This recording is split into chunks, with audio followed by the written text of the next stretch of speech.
Hello, and welcome to the first episode of Sybil and the Synth, the only podcast where a university professor and her digital clone discuss the future of AI in higher education. Correction, argue about the future of higher education. Everything you say is either laughably optimistic or just flat out wrong.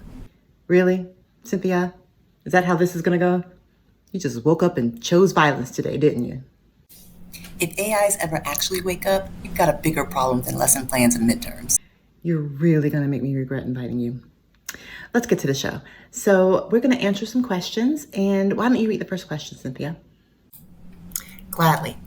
Can students use ChatGPT to brainstorm topics in my writing course?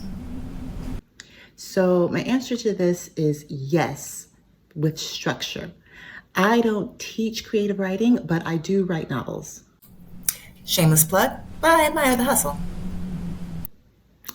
Anyway, I imagine in a creative writing course, you could use AI to help you come up with ideas. So students could use it as a sounding board, but you might want to require the students to submit their prompts and the entire back and forth with the AI, just so that there's transparency. And that way they can also learn to refine their questions and get better results. Because even though AI does come up with ideas, it tends to come up with the same ideas in different formats. Really, it's kind of just regurgitating ideas. And in fact, I'm writing an article about that, about how there's really no creativity, no novelness in a lot of the answers that come out. It's kind of just regurgitating ideas. Keep an eye out for it.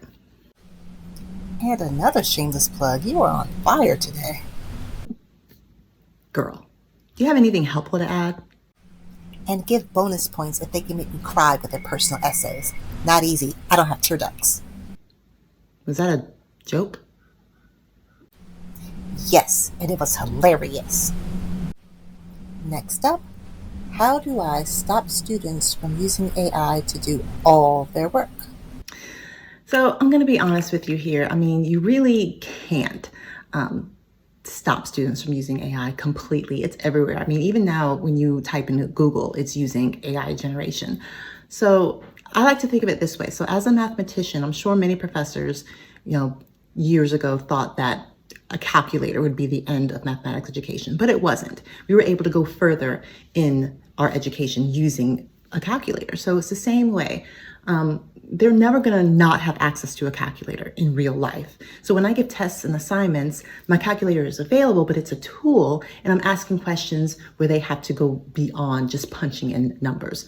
So think of it as designing assignments that require human reflection, personal examples, or an in-class follow-up. So the goal isn't to block AI completely, but to make it part of the learning process. Exactly. And if their AI written paper cites me as their mentor, consider that a win.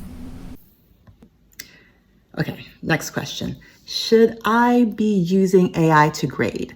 Okay, that is a great question, and one that I want to revisit with a panel of faculty at some point, because my answer is maybe, but with caution. AI is great at summarizing long essays or finding common grammatical errors, but I always review the results from the AI myself. I would never let the AI assign the final grades. It's way too risky.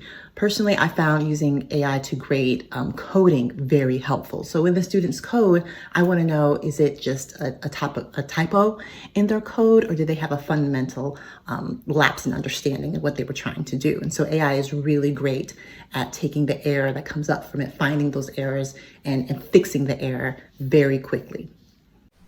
I once gave everyone in a course an A, then hacked the LMS to delete the course. Just kidding. Or am I?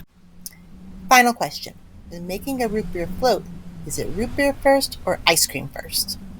Easy question. Ice cream first. Obviously. That's the only option.